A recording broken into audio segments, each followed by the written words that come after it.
Ladies and gentlemen, good evening. Welcome along the Live Lounge. Monday, 8 p.m. Myself, Phil Bars, Jack Garwood, and Lee Boyce. Gentlemen, it's going to be an interesting, lively night, isn't it? Why? I've already been told off. Already? Yeah, literally, as the show went live, I got a text from Mum going, "I'm guessing you're home." We've only been back 4 hours, Mum. Sorry. Yeah, look, it's been an interesting 12 hours or so, 24 hours in Planet Darts, shall we say. Just a little bit. Just a little bit. Yeah. We'll come on to the Premier League shortly. If there's one show where we should be holding up the added on time already, it's probably this one. So I've got a feeling this one might last a little bit more than 10 o'clock. There's a fair chance we're going over. Look, I don't know what you two are talking about. They're exactly the 8 I would have picked. No one else was ever in contention, and they're all completely justified. Yeah. It's only the last 3 weeks we've been saying our Premier League 8, and I can guarantee that at least one of them was never in yours. You're absolute full of shit. Oi, language, we'll get demonetised. Wasted my entire night.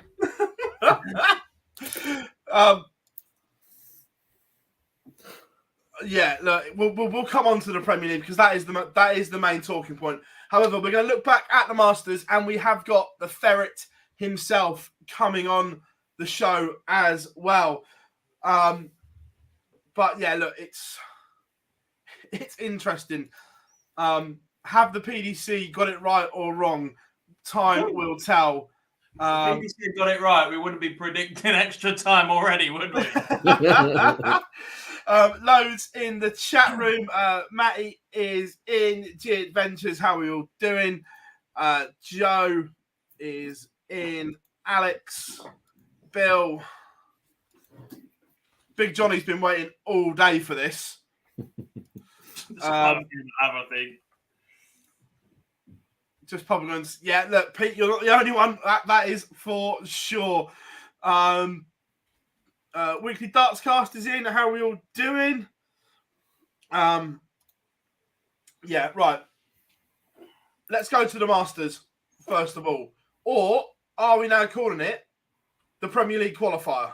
Right, that's my tweet. Get off. I'm hosting. I'll do what I want.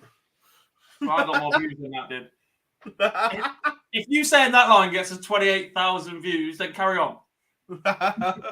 But is it now the Premier League qualifier?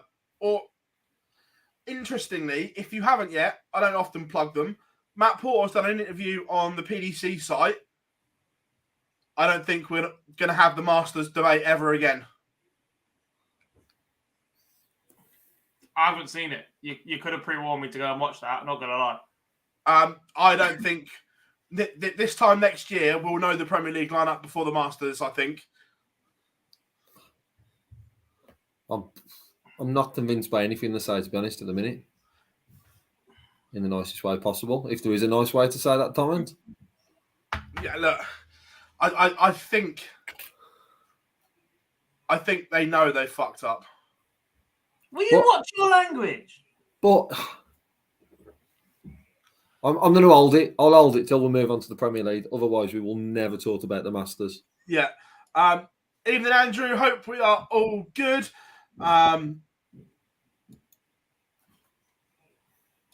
Joe is in as well. Right. First of all, let's crack on.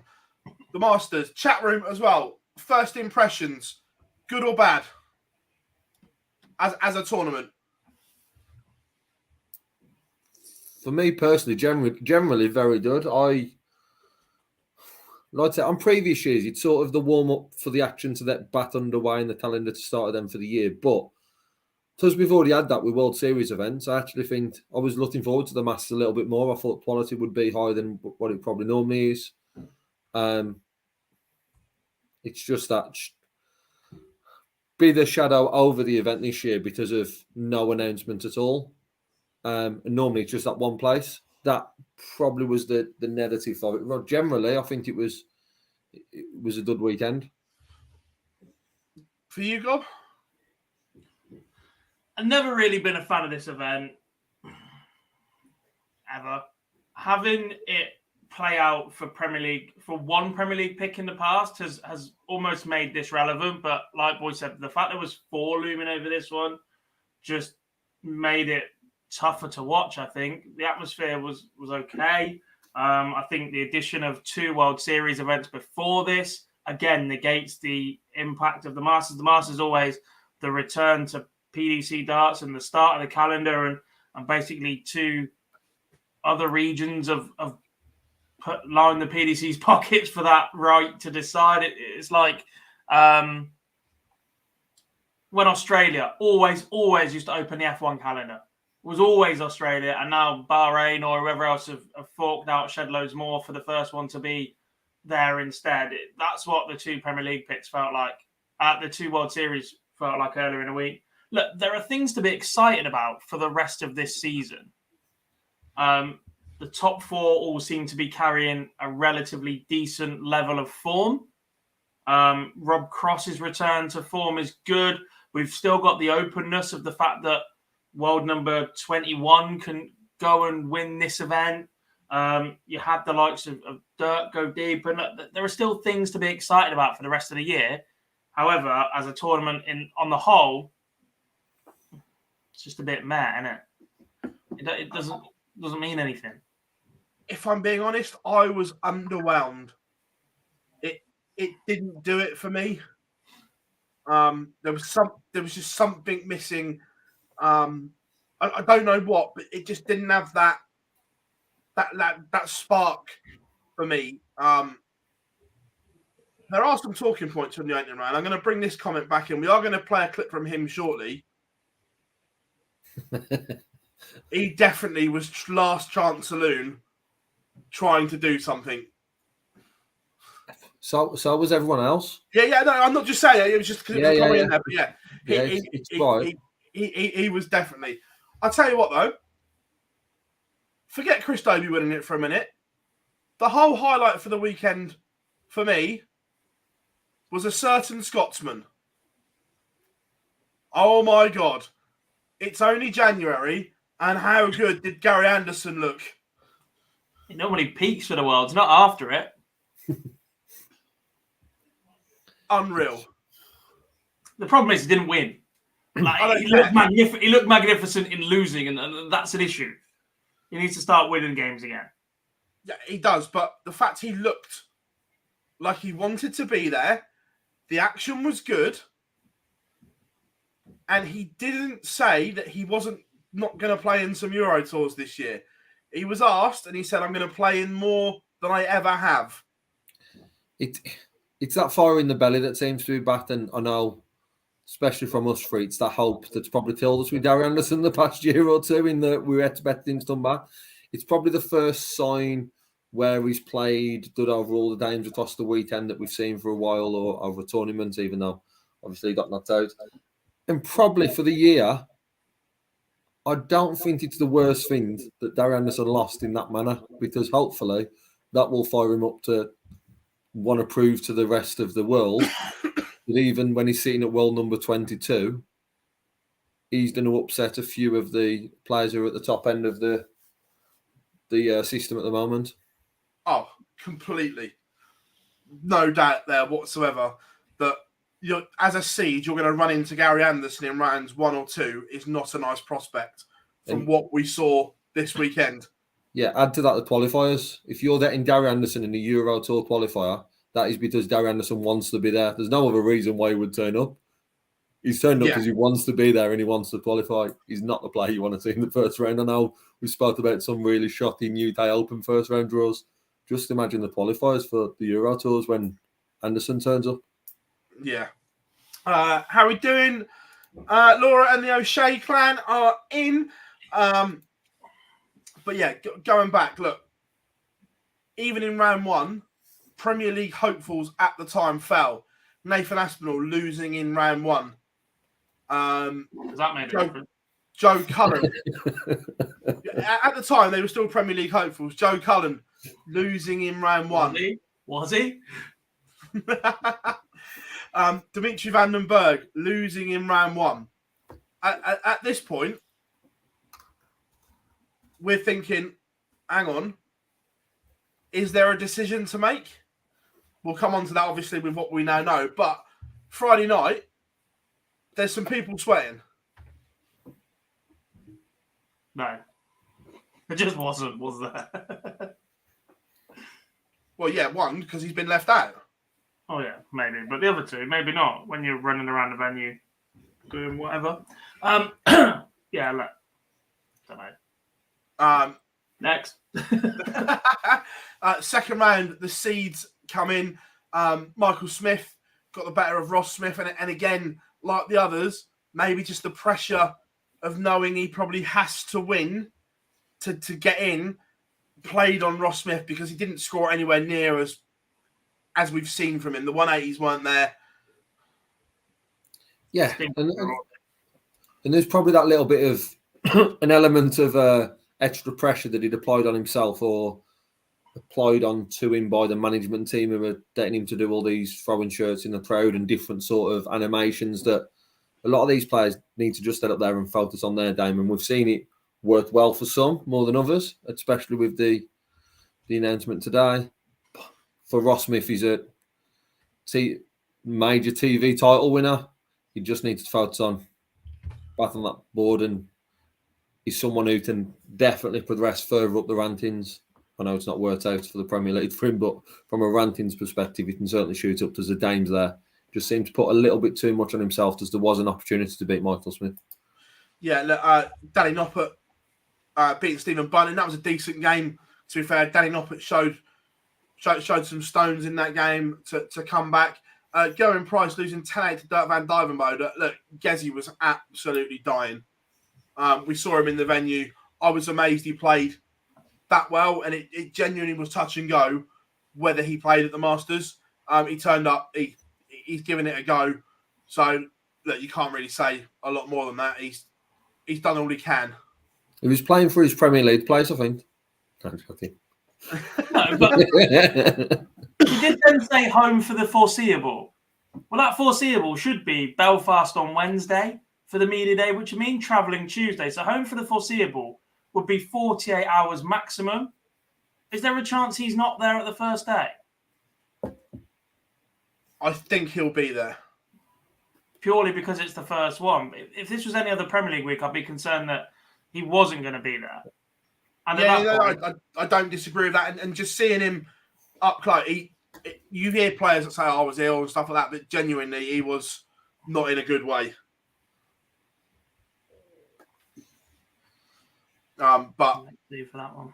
Yeah. Then Chris Dobey's remarkable run continued as he was just slaying Premier League hopefuls, beating Luke Humphreys. And again, Luke, there was something missing. There was a spark missing from Luke's game that we've seen in previous tournaments, boys, that he wasn't Luke on the stage. Been like that for a while, though, hasn't he? And I think maybe that is what's gone against him in that wider debate for selection. Since the Grand Prix, he exited first round knowing that his partner was due to give birth at pretty much any moment. We gave him some slack for that one, new parent, in the events that followed, but it just hasn't kicked on and gone back to the level that Luke was producing at the start of the year. And granted, there's a difference between producing that level on Pro Tours and Euro Tours compared to TV majors or TV tournaments. We're not calling them majors. I'm not getting into that debate tonight. We've got way too much to chat about. But there has just been an element missing to Luke's game as well. And it's harsh all around, but losing to Chris won't have helped him at this point. Yeah. Peter Wright then beats Dave Chisnell 10-7. I thought flattered Chizzy a bit. Wright was in complete control of this game. Died off a little bit towards the end, but Wright bossed this one. Then Johnny Clayton absolutely batters James Wade off the board. And again, in the space of 24 hours, we've seen the good, the bad, and the ugly of James Wade. First round, averages 98 and looked very, very good. Comes back and looked less than ordinary. And then we've mentioned for Humphreys that we've seen it for a few months. It's probably Lunda for James Wade, this period of the levels he can reach and how much he drops off from game to game. And the moment he can't afford to do that against Johnny Clayton, he seemed to have found another gear, and it was just way too much for James Wade. The game was won by the end of probably the first session, but definitely by the second, it was job done, and Clayton moved on and progressed, and disappointment from Wade. Yeah, that MVG beats Jose de Sousa 10-7, and this was the most one-sided 10-7 game I can remember, because in every stat going, MVG absolutely battered him, and it was like, I think May said it in commentary, he's like, how has Jose de Sousa got 7 legs?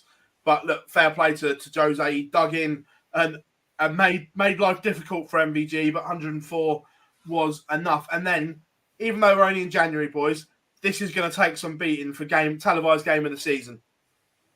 Rob Cross, 10-6 winner over Gary Anderson, 112.32 for Rob Cross, 111.17 for Gary Anderson. Just what a game. Put Jose's leads on TV and Gary Anderson's in this round. And knows Gary Anderson won less than Jose de Sousa. Yeah, completely. Yeah. The game showed that throughout, and it was just, we said. Yeah, and if you looked at all the numbers as well, it'd be like that as well, because I'm pretty sure Gary would have outdone him in everything. Yeah, it was great to see Anderson back. Like I said, it's just all about how much he wants it this year. And I think we all started to believe it a little bit more last week when we seen him on the practice board. We actually had video evidence that he was practicing with Ryan Searle. That then followed up by the performance this weekend. Just looking forward to seeing him at the Pro Tours and then down into the UK Open. Yeah. What a difference it is. It's just so good to see this, Gary Anderson. Quarterfinals, Michael Smith comfortable over Danny Noppert. And again, Chris Dobie slays Dirk Van Dijvenbode 10-5. Peter Wright beat Johnny Clayton 10-6. Then Rob Cross beat Michael Van Gerwen 10-7. Semi-finals, Chris Dobie. This is when you start to think your name's on the trophy. He beats the current world number 1 and world champion 11-7. And at this point, he's beaten Joe Cullen, Luke Humphries, Dirk Van Dijvenbode and Michael Smith to get to the final. Just brilliant from Hollywood. And then bit of drama. Rob Cross beats Peter Wright in a last leg decider. They both had and missed match darts. Then, boys, it happened in the final. Chris Dobie is now a major PDC televised winner. And in fairness, he never looked in much danger in that final. He did all the right things when it mattered. Yeah, and his opponent looked like he cared nothing about the result as well at that point. Look, superb for Chris Dobie to get over the line. And I actually don't think that was the best Chris Dobie we could have seen. There was a period 18 months ago where he was averaging 100 pluses for fun. He's got a TV title under his belt now with a tournament average somewhere around 93. Doesn't happen in the PDC very often. It does a little. But to do that here in the field and to beat the players that he has is solid from him. There's always been that conversation of, does he have the ability to hold it together, the nerve to get over a line? And he just seems to be doing that more and more often at the minute. And the more and more he does it on TV, the more and more you expect him to be able to do so as well. Interesting one here from James. Should the Masters be ranked? In its current format, no. However, I think it should be made 32, the top 32, and ranked. So we can watch it on ITV 7+3 or something, because I'm pissing around with it again this weekend. For me, top 32 and rank it. I just think by doing that, you just make the rich richer. Yeah. I don't think you can have the top 22, 4 or 32 and do that, because 32, whoever it is who plays, if one plays 32 then loses, and that's 2-3 grand or whatever it is for losing that, they're still moved away from 33. And there's nothing that seed 33 in the world to do about it. Can't be a rant event without a qualification. Well, there is, getting the top 32. How's that right? How's that right? Waiting than it is. Nah, not for me. How's that right for someone who's in their first year? If you're in the first year, the likelihood of down in the top 32 is nearly impossible unless you don't win one of the big ones. Nah. Yeah. More ranking points. Yeah, got some rankers, mate. Right, we've got a couple of videos. We'll do Chris Dobey winning first. I haven't heard nothing. I would take it. I'll be ready for whatever's thrown at us. That's for sure. Who knows? To get that dream playing in Newcastle in front of me fan, it would mean the world. But hey, like I say, I'll be ready for whatever's thrown at us. I know you said you'd take it if it comes. Would you be disappointed if it didn't, being it has the last 2 years? I wouldn't say I'd be disappointed, but the only thing that would disappoint us is the last 2 years it's been given to the winner, and that's probably the only thing that would disappoint us. But like I say, I think I could be ready for it. There's an extra gear to kick in, so I'll be ready for whatever's thrown at us. I thought he played that interview very well at the time. Kind of over to you that you put the winner in the last 2 years. The only thing I didn't like about it before the announcement was just all the talk around the return to Newcastle. And I'm thinking, if you are trying to talk yourself up a little bit, there's 15 other nights you need to pump yourself up for, and not just Newcastle, which I know he's had the nights before, and now with the Wharton son that he's got, that should be even better. But at the time, I was just wanted a bit more, I don't know, arrogance maybe. I know Dobey's not that type, but probably from someone who's just done on and won a TV title, why not be? Jackie's fine. Jack, she had an absolute stinker of a cold stroke, flu type bug that she tried to soldier on, and in the end, it was just like not happening. But no, she was all good. Man, we'll go, Mr. Gary Anderson. Nah, just, it's hard doing something that you don't want to do. So the boss has been on at me. And even Ryan says, he goes, look, you play like this in practice. If you do it on stage, you're back to normal, So, yeah, I have played darts a long time, and it is in my blood. So, might as well bite the bullet and get back to the board. I think I still was underdog even when I was up at the rankings, But, hey, listen, played darts a long time, The only problem is if a top 4 player gets beat by a 22 seed. It doesn't look good in their resume, but listen, main thing is I'm back enjoying playing darts, and what happened will happen. I absolutely freaking love that. And I love it. He was like, doesn't look good on their resume. He's a free. Look, he's been there and done everything, though, hasn't he? So the fact he's enjoyed it again as well. I'm not going to say he's going to go the same way exactly, but in Phil Taylor's last year when he's pissing about with Corey Cadby's towel and everything, we could just see a little bit of fun from Gary because, look, does he need to be there? No. Is he enjoying being there? Yes. Does that make everything a free roll? Pretty much. Yeah. Yeah. Until it gets to a point where he can go out and win one of the titles that he's never won before, he can go and do what he wants. Is he any interested? Yeah, the fact last week, he kind of said, when I drop off, that's it.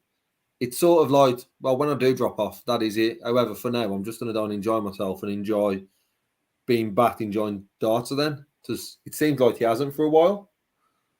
But we just want to see it for a very long period of time, and we hope it's something that remains for years and not just a few weeks or months. Yeah, and then finally for the Masters, this was one of my favourite rants, and it's got a bearing on later. Yeah, look, at the end of the day, I want to be in the Premier League. I'm not going to stand here and lie and that. I know exactly what you're on about. I want to be in it. At the end of the day, there's been 4 major winners last year, and I'm one of them. I feel I'm done by if I'm not in it. So at the end of the day, crack on. I want to be in it. I'm not going to lie. it'll be a dream come true. But yeah, I know as well. I've got to knuckle down as well in the rest of this tournament. Forget about that. I want to knuckle down and actually, win this one. But I've got to improve my game a lot more and improve a lot more. Do you feel you've done enough to be included this year already? I don't know. Pundits don't think I have. Some do, some don't. A lot of people feel like I have, but I think again, I would be hard done by if I'm not in. But again, it's not my decision at the end of the day. Again, if you're going to pick people, then it's going to be people who haven't won anything this year, and I have. So you're going to pick 5, 6 players who haven't won a major. So I want to be in it. I'm not going to lie, and hopefully, fingers crossed.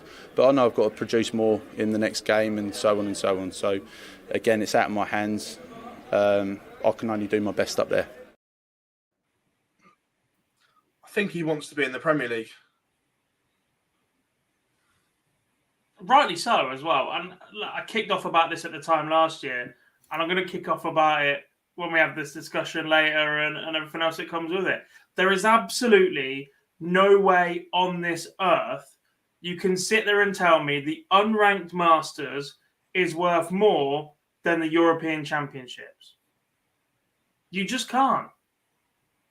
To qualify for the Euros is tough enough. We've seen players like A.D. Lewis miss out a number of times in the last few years. We've seen Gary Anderson not even bother turning up to them and whatever else comes of it. We've seen players struggle to qualify for the European Championships because it is difficult, especially when you get home nation qualifiers dropping in and you have to stay in the top 16 and pick up ranking points and whatever else. There is a consistent tour to qualify for that event before you even get to the finals. There is absolutely no way you can tell me that event is worth less than the Masters. The Masters has only been relevant for the last 2 years because they've opted to give a Premier League spot to the winner. And again this year, Rob Cross was incredibly hard done by last year. Shrinking the field has absolutely shot the PDC in the foot. And by disregarding the European Championship. Before this season, only one player that had won, before last season, only one player that had ever lost a major, won a major, missed out on the Premier League. In the last 2 years, that number's risen to 4. I also love the way that Ross Smith said there was only 4 players that had won a major this year, which basically meant we're going to shit on the World Series of Darts because that would have been the 5th. And Dobie became the 6th, but they're still missing a third of their rank of their TV major winners. Major. Half of their ranked TV major title winners last year are not in the Premier League. Half. Yeah. We'll come on to that in a minute. We are expecting Johnny in the next couple of minutes, so we don't want to go in on the Premier League, have to stop and then come back. But over the weekend, do you feel that the ones that obviously didn't know, they were overthinking the Premier League going into their games? Yeah. And you don't think when we was sat here last week, it was, what did we say, about 14 players who were potential for those 8 spots? Or 14, or what, 10 for 4? One of those who wasn't in that 10 has gone on and won it, and it wasn't one of the 4 who's already qualified, says a lot about where the mindset was for all those players. Because Chris Dobie wasn't in anyone's sort of talking around the Premier League, not this year. Has been previously, but always sort of just outside. Not mentioned this year. The fact he's then gone on and lifted it playing average Chris Dobie, probably slightly better than average Chris Dobie, but not touched in any game. He wasn't close in any of those wins. However, the Aspinall and Joe Cullen, players like that who've got knocked out in the first round, it's had a massive impact.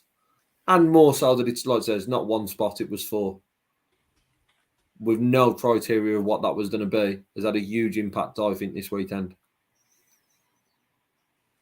Yeah, no, look, I agree. But because those players they're in the mix, they're the ones, they know if they're close. They know they're the ones that are in the pot. And if you'd have asked, people did after his round 1 game, Chris alluded to the Premier League, and he was like, "I'm not in contention right now." So, but just to that, Phil, the difference was in round one, Chris Dolby winning that game didn't put him in contention for the Premier League. In round two, in winning that game didn't put him in contention for being in the Premier League. However, for people like Joe and Johnny and Aspinall and all those, each game was that important or seemed that important. That was the difference, I think, is that each game for them was huge. Where for Chris, it wasn't the case. It was the fact of, for Chris, it was just taking each game as it come. And it was only in the final where the Premier League conversation come around. Thank you very much, Darts for Fun. And without further ado, we can introduce the ferret. Mr. Johnny Clayton joins us from Castle Clayton in the Valleys. How are you? How you doing, buddy? Okay? Yeah, very good. You okay? I'm good, mate. How's things? Yeah, very good. Very good. First of all, congratulations.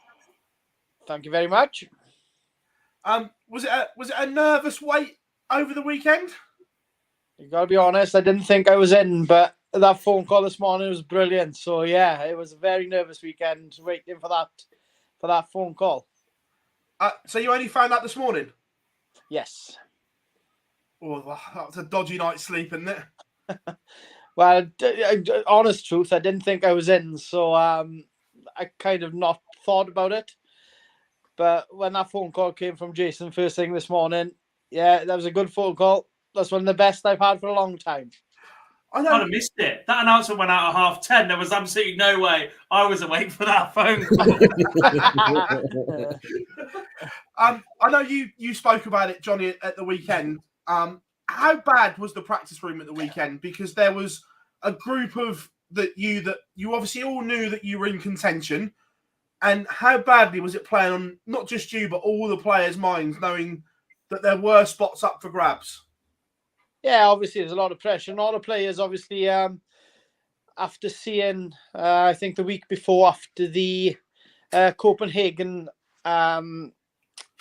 Masters, you know, the ITV put on like names in contention of a Premier League spot. So I think a lot of us were quite nervous, and you know, you just want to go out and win tournaments and try and show why you picked the Premier League. So you know, I speak for myself. I was very nervous. You know, I beat James in the first game.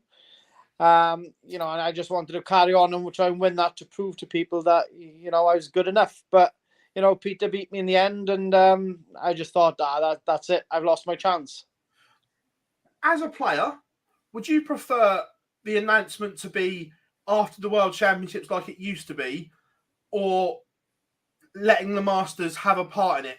As a player, because the Masters has always been the start of the new season, and the way this has kind of gone, I know it worked for you in the first year, but looking at it now, would you rather it be after the Worlds or continue as it is? I don't know really, because when I got into it, I wasn't even in the Masters. They changed the format to the 24-man field. So if it had stayed as it was, I wouldn't have been in that as well. So I have to be honest, you know, speaking as in how it happened for me, it was great that the Masters was in contention, but I think the fair way of less pressure for a player is probably after the World Championships. I don't know the answer to that really. I think maybe players would take it better if it was after the World Championships, you know, so you have time to prepare and, you know, to obviously look forward to the first Thursday in February. Well, that's next.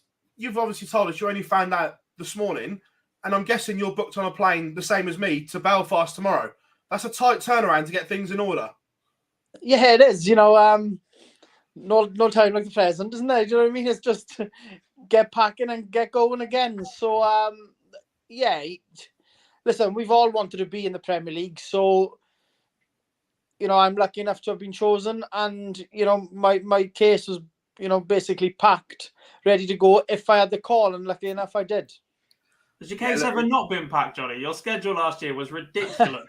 To be honest, like I changed the tyres on my case about 3 times. Are you more prepared for this year? No, now that you've done a year travelling. So obviously the year you won it was the back end of the lockdown year, wasn't it? So there was less travelling. Last year, full calendar, plus all the World Series events and Euro tours and a backlog of exhibitions that were cancelled from lockdown as well on the Friday nights, heading to Euro tours Saturday, Sunday. Are you more prepared for that this year? Yeah, I think so. You know, like you said, the first year was in lockdown, so it was behind closed doors. You know, basically, I travelled, you know, for block events up in Milton Keynes. You know, last year was my first year of the full tour, and you have to have that. That's a must in the Premier League. That's the best experience I've ever had in darts, and you know, I just think that has to be done. So this year I go into it again, and I just have that little bit more experience, or ready for it more than experience, I should say. You know, I'm ready for that traveling, because I did find it tiring last year. I'm not going to lie, but you know, I've experienced it, and I know what's ahead of me this year. So, you know, I'm going to try and do a few things different. Maybe pull out of a few floor tournaments, but you know, I don't know. I'm just going to see how I feel and how the year goes ahead. Johnny, there's been obviously a lot of talk today about the Premier League pits. However, what we've seen now is the set and due of the tournament each night. Looking back, obviously, because you played in the league format as well as the tournament one, and last year, obviously, great year getting to 50% of the finals. As a player, which one do you prefer? Just going in for that one game in the Premier League, or the format in its current style? Personally, I think the tournament style. I enjoyed, you know, the 3 games.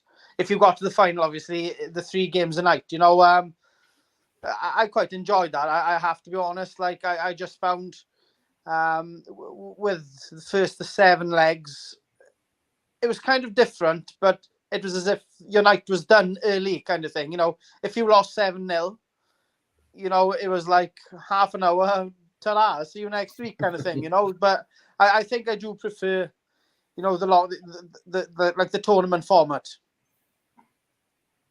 Cardiff as well. We know how much it means to you and Gezi. It's the one chance that you get to play in front of your home fans. How much are you looking forward to night 2? Yeah, obviously, you know, it's the only time we're in Wales, so that atmosphere is second to none for us. Like, you know, it's fantastic. The noise is unbelievable, you know. Now, to be fair, you know, most of the arenas, I have to be honest, were fantastic last year, you know, and the crowds were great, like, but Cardiff was just something else for us. So, you know, yeah, I can't wait for that. We're going to get a potential walk-on change for one night? Nah, not this No? time. No, Delilah's gone on strike this year, so I'm back to Johnny Be Good. So it's every other bugger in this country. Yeah, I could try something else. No, I'm going to stick with Johnny Be Good. Also, as well, are you going to bring out some Valentine's merch of you pointing towards the camera saying, "Will you be my Valentine for this year?" Oh, you're off your head, you were nuts. You got no chance, like. The ferret merch. That was his way of earning a bit of extra money if he wasn't in the Premier League. Now he's in the don't need to worry about it. No, I'm not going to be doing none of that. Believe you me. Where did the finger point come from, Johnny? Sorry? Where did that come from? Did you just start noticing the camera a bit more, or was it a conscious decision? I don't know. I think I was following a fly one night, and I was heading over to the camera, and I thought, "Oh, it's over there." So no, I don't know, to be honest. It was just something that happened, and I, you know, kind of stuck to it. I love that. I know, obviously, you're close to Joe, one of your best mates on tour. Have you spoke to him today at all? I have, to be honest. Yes. You know, obviously, I'm gutted for him because, you know, we're big mates. Like, and you know, last year I think I saw more of Joe than what I did with my wife Ellen. So, you know, no, genuinely, you know, I'm gutted for him. You know, there's a lot of names in that mix, and you know, I'm lucky enough to be in it. And you know, obviously, there's going to be people disappointed. So, you know, I can speak for Joe, and I know that he's gutted. Yeah, obviously, because I knew you were close. So, how does he bounce back from this? Because this is probably one of the biggest disappointments of his career, and you know, obviously Joe's a class act. Like, you know, he's a brilliant dart player. Joe will just carry on and doing his job, and he'll prove to the PDC that, you know, they missed out by not picking him this year. So, you know, he'll bounce back by just the way he plays darts. He's a fantastic player, and he's a good guy. So, you know, he'll put his head, you know, into gear to win some tournaments this year. What's the last year been like for you, Johnny? Because you're the local lad from Pontyberem that took to darts quite late, but in the last year you've got to travel the world. You've seen places that you may not have seen before. Have you had time to reflect on what darts has given you? Yeah, obviously, you know, I'm grateful to darts big time because, you know, not only as seeing the world, but, you know, giving us a life that we probably wouldn't have had if we were just both of us working. Like, do you know what I mean? You know, it's fantastic as a player to see the world. Probably I would never have seen Australia because I don't like spiders, so I wouldn't have gone there. But you know, no, as generally, you know, darts has given me a lifestyle which I never thought, you know, I'd ever have. Like, you know, I used to sit in front of the TV watching the Michael Van Gerwens, Phil Taylors, Van Barnevelds, you know, and my fellow Welshman, Mark Webster. He wasn't on it very often because he didn't get very far. But no, to be fair, you know, it's given me a life, and you know, I respect it 100%. Well, on Australia and Michael Van Gerwen, by some of the videos we saw, you're not a fan of roller coasters or rides either, are you? Yeah, why do they put things so high? You know, they shouldn't be going that high, like, you know, it's. But no, you know, I don't mind if it was thrill-seeking rides, but you know, that ball thing was crazy. So, yeah, I might give that a miss next time. As well, one of the ones, obviously, I spent time with you in New York as well. What was that like, getting to play darts in Madison Square Garden? Because it's a mecca of sport, not just darts. Some of the people that have performed there, whether it's pop stars, boxers, or whatever. What was that feeling like? Well, to be honest, the only way I'd get a chance of going there would be to play darts, because if it was for singing, there'd be no chance I'd get there, you know. But no, you know, that's one of the iconic places of all of the world, isn't it? You know, the sporting venues. That's where, if your face is up on that screen, you know, you've made it in sport. So, you know, I'm privileged that I had that opportunity and I enjoyed every minute of it. So, yeah, hopefully I'm back there this year. And I can confirm, I've heard you sing in Pop World, so you are right. I've seen you dance as well, so I'll be quiet. Oh, I'm But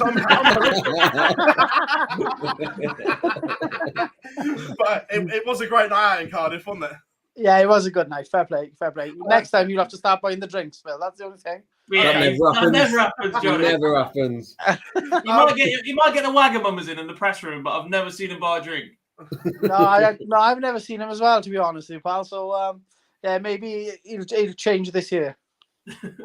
We're in Swansea soon. I'm staying, so we'll go out in Swansea. Okay, it's cheaper down that way. Johnny, absolute pleasure to have you on, mate. And I know you've not been home for very long, so thanks for dropping on the live lounge. And I will see you in Belfast on Wednesday, buddy. Will do, guys. All the best. See you later. Johnny, thank you very much. All the best. Bye bye. Ladies and gentlemen, the one and only, the ferret, Mr. Johnny Clayton on the live lounge. I tell you what, he's loving it, and he couldn't stop smiling. You would be, wouldn't you? It's just, he's got another 16 weeks. But look, if he goes and wins the same amount he did last year and make the same amount of final, he's 20 grand better off just from that. Yeah. No, it's just nice, refreshing from the ferret. It's good to see, and I like his honesty as well. The fact that he has spoken to Joe today and everything like that. Yeah, and I think sometimes that's probably missed. That, yeah, we talked about the rivalry and a bit of needle and stuff on stage, but these players spend so much time together, and especially the players within that top sort of 8 who are travelling the world together as much as he was saying there last year. We'd seen Joe more than he'd seen his wife across the last 12 months.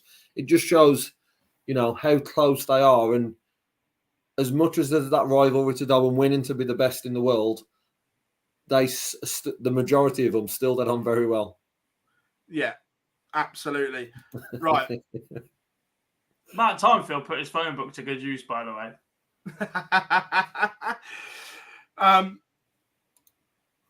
It's time now. We've danced around it. We've been waiting. We haven't. We just said we're going to do it in a bit and then commented on it a bit more and then said, oh, no, we're going to do it in a bit. We haven't danced around it at all. The Premier League, boys. Chat room as well. Before we dissect it, and you two, I want you to sum up this year's Premier League selections in one word. Dob, over to you. Yeah. Stupid.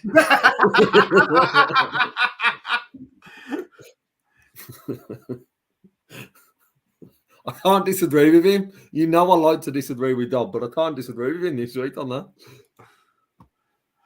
Stupid is exactly what it is. Yeah, I don't get it. I genuinely like the top four pick themselves. Job done. We know that, but the other four,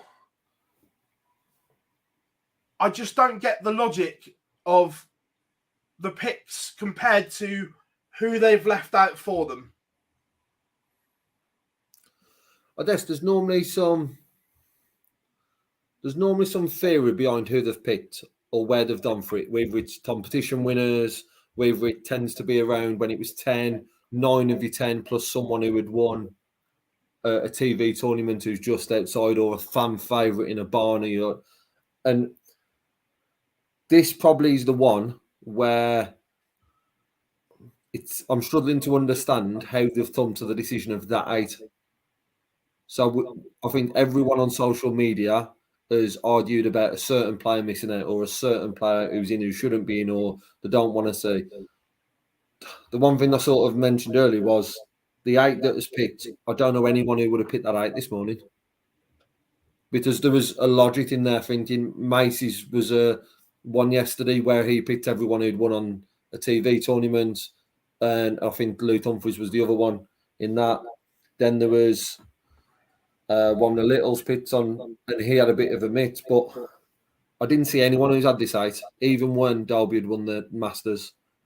And I just find it mental that they've come to this 8, because I don't understand why.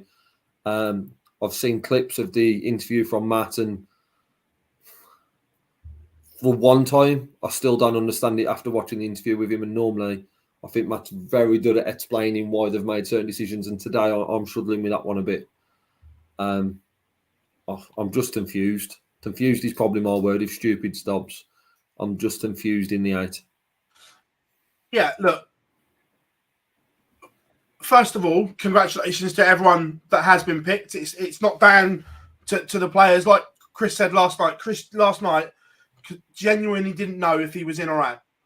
I was still speaking to him on WhatsApp late into the night, and he was like, "Mate, if you hear anything before I do, can you let me know?" So last night, Chris genuinely didn't know if he was in or out. But Phil, just on that point, I don't think the PDC did, if I'm being honest. I was just coming to that. I don't either. That I think 7. I thought they knew 7 last night, and that one spot this morning was decided over a Zoom meeting or however they did it, because obviously the board would have all in different places, whether it was WhatsApp or whatever. But I think that was decided this morning. Mess. Right, let's go through it. First of all, no, because look, I think if we sit there and look at every single player as an individual, there's going to be arguments for putting them in, and there's going to be arguments for leaving them out.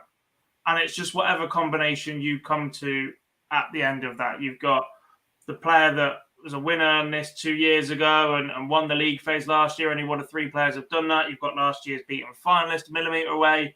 You've got major event winners. You've got European Tour winners. You've got the world number 5, the world number 6, the world number 8 in those combinations not in as well. I think if we sit here and look at every single player individually and go, right, this is what, should they be in, should they not be in? And then you try and justify it over someone else.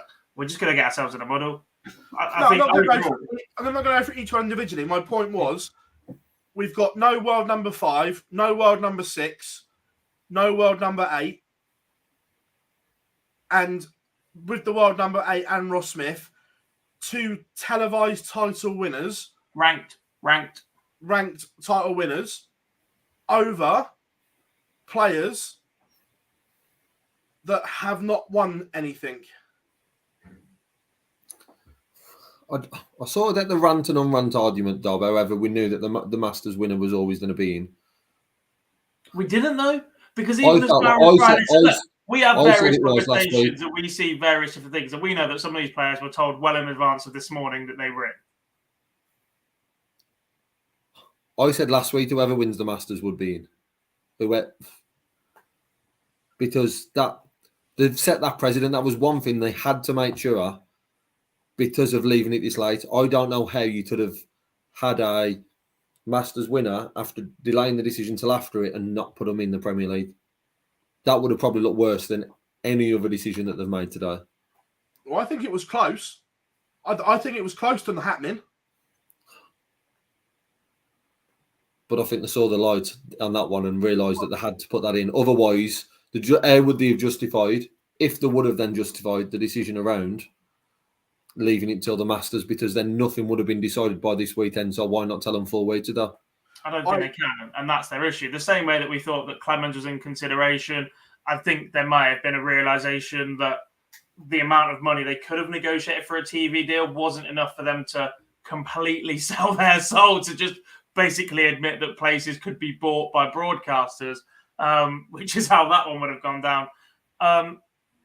Even still, there are 4 or 5 players that are not in now that you can look at it and go, there's an argument they should be there, right? Especially in an era where there is no criteria and majors don't necessarily get you in anymore, but certainly should have you in contention. And when you're putting a major winner in but not putting others in, then you're basically saying a major is worth more and everything else that contrives alongside that. But basically, all this last weekend is done, and for the last 5 weeks has proven, is that this format is shite. I agree. Just a quick one. Look, we're not surprised that the European champion was left out last year. And last year, it was a genuine left out, where this year, Rob kind of ruled himself out. Yeah. Look, the world number 6 not being in is because the world number 6 doesn't want to be in. Yeah. He made that pretty clear halfway through last year, pretty clear throughout going on. Took the chance for a couple of World Series earlier in the year, and everyone's like, oh, Rob Cross has changed his mind. Absolutely no chance in hell of Rob Cross changed his mind. No matter how much pressure people around him would try and put on him to make him play this Premier League, there was absolutely no reason to justify whatever else.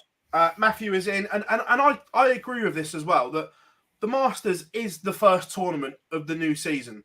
Yeah. So it's done. It should be on last season. Yeah. Well, I guess the only point to it is right now, from a Premier League perspective for 2024, is the first 6 months up until the match play totally irrelevant to the calendar for the Premier League pits, because if you say that's the case for the Masters, look at the UK Open. Yeah. UK Open is Luke one of the oldest majors. One of the most difficult U-Tour tournaments then. Won by the world number 8, who's also number 5 on the year-to-date earnings as well. So you think this is a 2-year calendar. We're looking at him as number 8.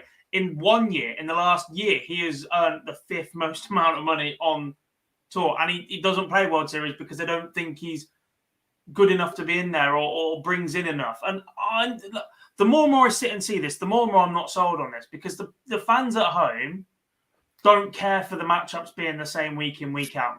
One of the biggest arguments with this format is that we see the same guys playing week in, week out. We then see the same six of the same 8 players go and play in the World Series 5 or 6 times. For the fans in the venue, that might make a bit of a difference, especially on the World Series. But at the Premier League, the way that crowds are going these days, especially in the Premier League, 90% of them aren't there to watch the darts anyway. They're there for an atmosphere and a beer. They could not give a crap who sat there. A Michael van Gerwen every other week, or a Gerwyn Price every other week to allow more players to play in this format or another format would not make a blind bit of difference to 70% of people that buy tickets. And keep pushing that and keep saying that these guys put bombs on seats is a complete myth. It is. And I was chatting to Matt last week down at the Super Series. And remember at Milton Keynes when he did some work for the Dart Show, when he was Yeah. doing the quiz questions He outside. said it on stream.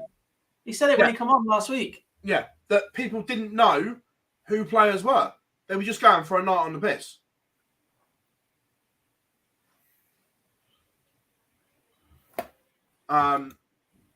So it's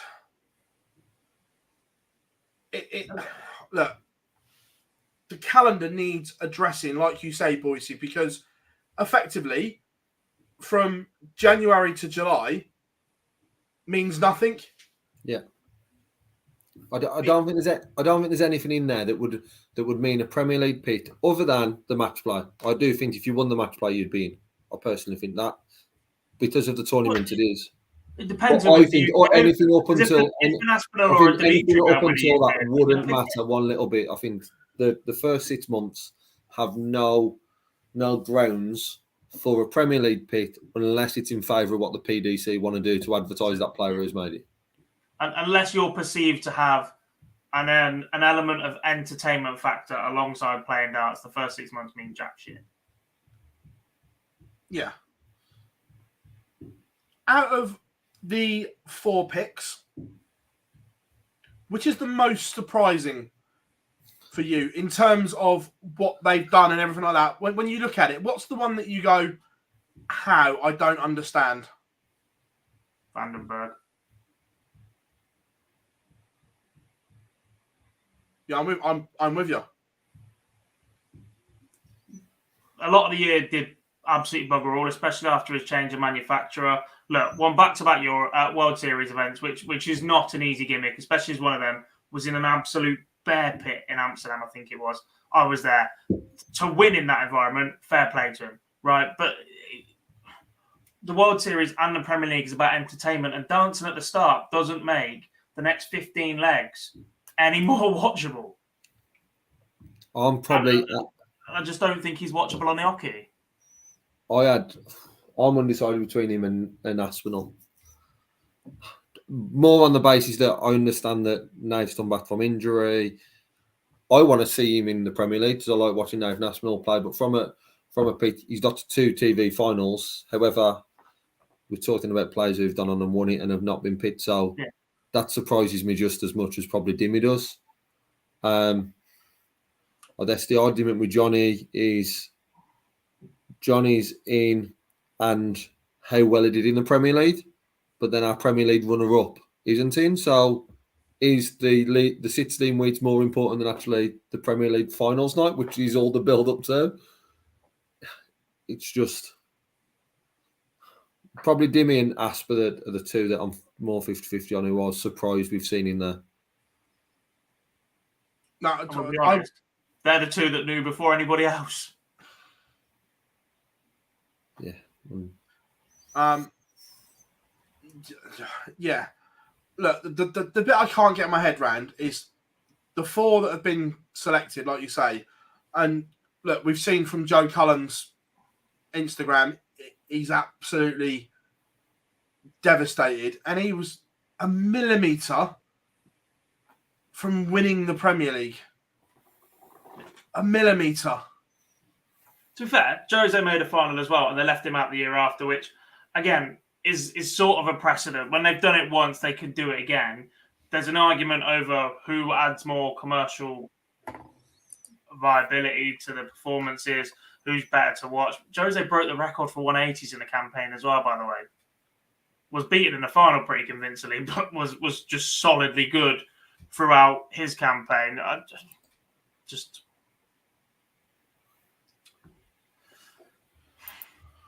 don't like it. Has anyone got any good recommendations for Netflix? Because I need something to watch for the next 16 weeks. But right, we know the PDC look at social media. We know that, and let's be fair. There has been a huge backlash on social media today. It doesn't matter what platform it is, whether it was YouTube, Facebook, Instagram, Twitter. There was a huge backlash from fans. But they're putting themselves in these situations. There's been 2 announcements in the past 3 months that have absolutely blew up social media from a darts perspective, and it's been the announcement of the Premier League, more on the basis of how late it is, that it's now, we're talking about the inclusion of players 3 days before and not just one. And then it was the announcement of Fallon and the World Championships and the extra place on the match play winner. And part of the reason that they're spoke about as much as they are is because of how late they've left that decision. We talked about so much, and I know the Premier League's different, it's an invitational, but we talked about so much around the qualification criteria being in before the season starts. I understand the Premier League slightly different, but we still need to understand, I think, as people who view it and media, to try and understand their decision. And that's the struggle with this decision, of understanding how they've got to this height and the fact it's been left so late, but you've still got to this height. What have Dimmy and Nathan and Johnny done over the past 3 weeks to justify their place in it? Because we've waited for 3-4 weeks for it. So the timing of it is so key. And hopefully the backlash from today will make them realise that the Premier League decision needs to come earlier. Even if it's not all 8, or if they change it then next year. If one place is going to be dependent on the Masters, we can debate that, but it's not as bad as leaving all 4. Dan is in. How are we all doing? I agree there, Pete, as well, that they just see it as eyes on the product. People are talking about it, and yeah, I get that. Barry's always said no publicity is bad publicity. Well, they use the same justification to keep the format the same this year, in that the year after lockdown, when everybody returns to arenas and it's weekly rather than in a block where people can get bored of it or go out one night or have plans and whatever, when there's a set timing for 16 weeks, the numbers started higher. They didn't end higher. They didn't retain as much of their audience throughout the entire campaign, etc. But night 1 of the Premier League, the viewership starting figure started higher. Night 2, it was higher than what we saw on night 2 of the previous year. And that was the justification for going, oh, well, everybody must have loved the format. No.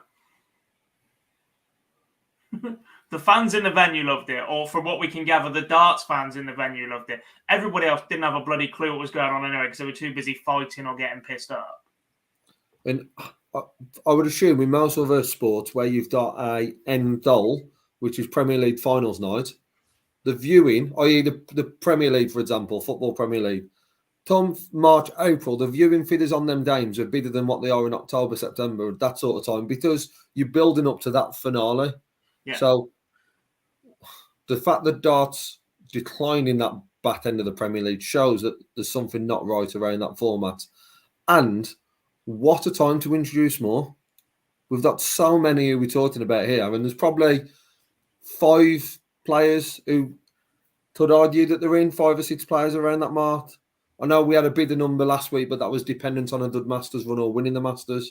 That's probably dropped by a couple. But you've still got players here who are so annoyed. I was about to swear then, but Phil's done enough of that for us tonight. So annoyed that they are not in the Premier League. So what an opportunity it was to extend the 8. You've left it 4 weeks. You could come up with a new format. Why did it have to be 8? I think that's what annoyed me more, is that they've left this announcement so late. We were pretty much insistent that certain players are in and that the winner of the Masters, regardless of who it was, would not affect that decision, and that they knew their 8, and clearly they don't or haven't known their 8 or didn't know, or things have changed and opened up, and there's not been a single consideration into a format change. It's been bury our heads in the sand, we'll take it, watch interaction, and hope after 3 weeks people have forgotten. I'm going to put you both on the spot and the chat room. What 4 would you have picked? I struggle with one position, but the first 3 are pretty easy. It'd be Smith, Ross Smith, Danny Noppert, and Twistelby would be 3. And then my 4th is between Joe Cullen and Luke Humphries. Would have been my 4. And I'm glad you asked me that now and not half hour ago while Johnny was on the show, considering I've just left him out of mine. But honestly, that's what, when I looked at it, what I wanted my 8 to be, or what I think deserves to be the 8, I should say, not what I want it to be, think deserves it, it would be those four. Those four, because 3 have won a TV title, and the 4th one probably edging more towards Lute on where his world rankings is. If you've not won them, the player's number 5th in the world. Are you going for Gob? I would have gone after the World Championship, so Dobie wouldn't have come into the factor for me. I would have gone Danny Noppert, Ross Smith, Luke Humphries, Johnny Clayton. But now we know it was after the Masters, so who would you have changed? Or would you have changed it? No, knowing what we know, I think you'd have to drop Clayton at that point. You'd have to keep Luke in at world number 5. Dan Dawson's tweet is very good, by the way, that thread. Very, very good.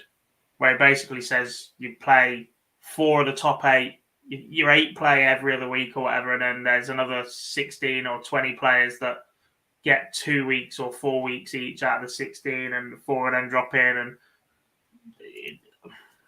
it's very, very good concept, a structure. All right, you've got to find the money, but I think everybody else can pretty much see right now. The majority have gone Smith, Noppert, Humphries. I just think, me personally, it sends out a terrible message, leaving TV winners out and your world number 5 based on your ranking system. When your top 4 are guaranteed, I just think it sends out a horrific message. And subconsciously, it also says, we know our ranking system's shit on a 2-year cycle, but we're not going to change it as well. Yeah, but your 5th place on your 1-year cycle was Noppert, and Peter Wright wasn't even in the top 8 on the 1 year. And there's other things to consider at that point. I hate the Premier League. And yet we're going to sit here for 16 weeks and talk about it at the start of every show. And God knows else what. Potentially fallout bars for 16 weeks. I kind of disagree with this, because whose views on fan base? We see a lot of analytical data around all this, and Dimitri is one of the lowest players view-wise that we do. So I'm not sold on that. But the problem is, I know you hate the Premier League, Gob, but the Premier League props up everything else financially. So if the Premier League doesn't happen, there's a hole again financially. But it's a hole they dig themselves, because they're reliant on the coin rather than anything else. Like 16 weeks is far too long. In any guise, it is boring. I don't think that's the issue. I think the issue is because of what they've done with the format. And I ain't saying going back to the league. Right? I ain't saying going back to the league is just a solution, and it might be to different types of tournaments and stuff like that. But but if you're saying that the format isn't the issue, and not go back to the old format because that was dull as well, then what you're basically saying is 16 weeks is incredibly difficult to find a format for. It's too long. No, I think the league was better than what we've got now. But was it enjoyable when you've got a judgment night and everything's been done 2 weeks before that and nobody gives a shit, and then you're seeing the same players play each other for another 7 weeks or 6 weeks or whatever it is over an extra leg maximum, and it's pretty much wrapped up 3 weeks before finals night? Not really. You can have it when that don't happen, and it's happened a few times. But you can say that about any other sport that's got a league table system. When you get to last day in the season, if there's nothing on it, that can still happen. Well, there's no jeopardy for being poor. You just get paid less. Yeah, but that's the same as Liverpool this year. You can't win the Premier League. Your league's done. It's just a case of where you finish to where you get paid. Well, there's still a jeopardy of falling out of it. There's a jeopardy of not playing, of not qualifying for something else. There's a jeopardy of being relegated or whatever else. There is no jeopardy for being poor in the Premier League. But that would 16 weeks or 10 weeks. It's just too long. But that would then be a change in the format. Change your mind on that. It is too long to find a format that suits and to keep interest. If you had 16 weeks of a 10 league table, but the bottom 2 to them being the following year's Premier League, or you had some sort of implication that wasn't just a financial value to a player. And let's be honest, the 8 players or 10 players who are in the Premier League are financially well off because they've got to the position they are to now. So that 5-10 grand difference in position might not be huge to them. If there was the implication of not being able to play in it next year, as we've seen the backlash, that would work over 16 weeks. I don't buy into the 16 weeks too long. They're never going to do that, though, are they? Because if they lose one of their big 4, relegated from the Premier League one year for the following year, or someone goes on to be world champion 9 months later, they're just not going to do it. They're never going to add that jeopardy to it. But there's ideas there that something could work. You 5 minutes ago said how good Dan Dawson's tweet is around the different ways that could work the Premier League. Yeah, now you're saying wipe off 16 weeks. Players in it. 24 players over 16 weeks is enjoyable. 8 to 12 players is not. But is it played again and again and again? That's a change of format, which you've just said 16 weeks don't work for the Premier League. However, 16 weeks does work if you change the format. Oh, yeah, what Dan Dawson said. Fund it. Because they won't. But there is ways for that to work. Yeah, ways that they won't consider, ever. I don't like the current format, but the Premier League is needed. In the current system, the Premier League is needed. And we all see what it means to the players. We've seen the backlash and the fallout today. Players would sell their non-throwing arm to be in the Premier League. Apart from Rob Cross. So 1 out of 128 that wasn't a serious point to be in the Premier League. That wasn't a serious point. You don't have to get defensive about it. But I'm just saying that you're crying about. You twisted your knickers about that one. I'm just saying that the Premier League is needed in the current system. The only good thing about the Premier League in 17 weeks of action is the West Point. Anybody that says differently is a moron. In no other sport could you go and compete next to a sheep shearing trade 300 yards away. Right? Iconic. Look, it's going to be fruity. Because Phil, by the way, I think you got out of saying what your rate would be. Standard. I don't know. Mine's easy. I'm with you. If you were picking it as it is, the 3 winners and Luke Humphries. Okay, I'll let you off. It's not the 8 I would want. However, the morals of it, you should be rewarded for doing well. I like Danny Noppert as a person, but do I want to watch Danny for 16 weeks? No. However, he's won the UK Open. That deserves rewarding in the system. Would you rather watch Danny than? No, I'm joking. I'm not down that road. I'm not down that road. It's a joke. Yeah, it's quite simple. You have Ross Smith, Danny Noppert, Dobie, and Humphries because he's ranked 5, along with the top 4.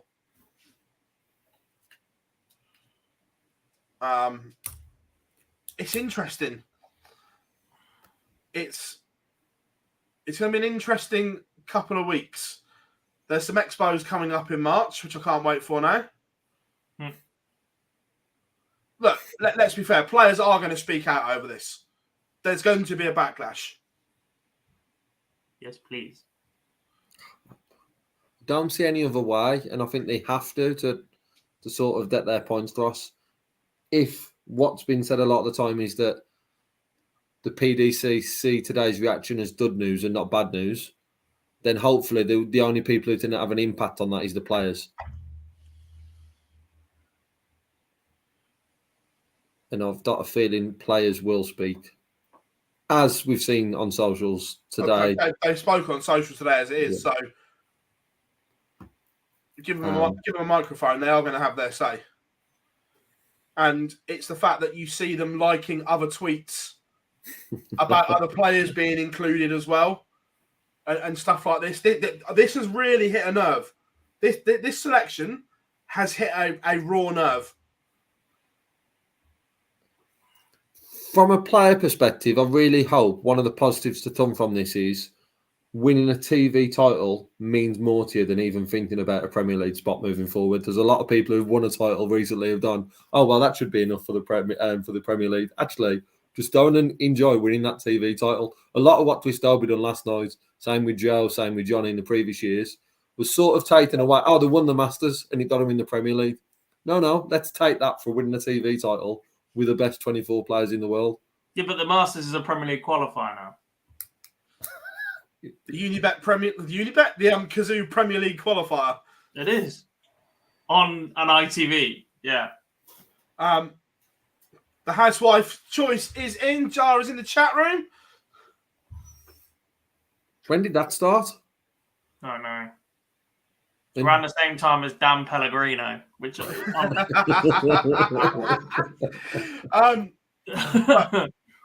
boys, what we can say safely is the 2023 season is underway with a bang and some fireworks. Yay. Stupid. You are a happy boy, ain't you, Dob? Yeah. Should we cheer him up, Boise?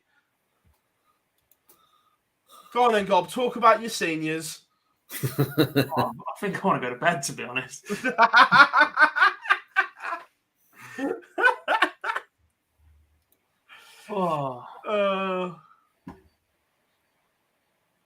We know. Jar's still moaning because they've got a Man United away day as well, bless him.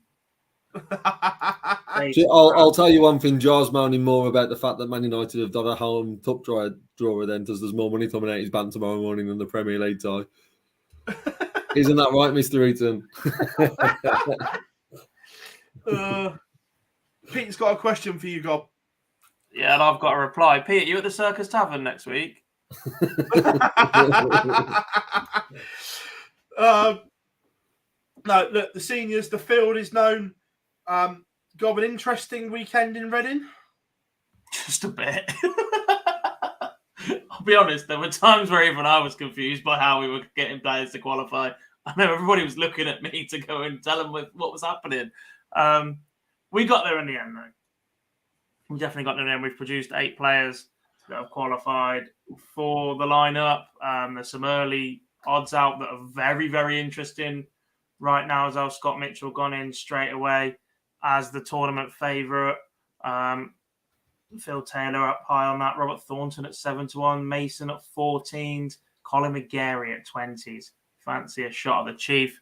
The draw is pretty interesting, though. Robert Thornton starts his defence against Roland Sholton. Phil Taylor against Colin McGarry. Honestly, the winner of that will be in great shape for the rest of the tournament. Martin Adams, Dave Prince, Glenn Durrant against Mark Dubbridge. Trina Gulliver takes on Dennis Harbour. John Part against Coach Stompe. David Cameron against Richie House in a rematch of their battle at the Lakeside in the semi-finals. Neil Duff against Lisa Ashton. Keith Deller against Mike Huntley. There was a big cheer when that draw came out in the venue. So I think somebody's very happy with a crack at Mr. 138 on his 40th anniversary of winning the world title. Bob Anderson against Andy Jenkins. Les Wallace against Daryl Fitton. Kevin Painter against Ronnie Baxter. Terry Jenkins against Chris Mason. That'll be your first game of the tournament.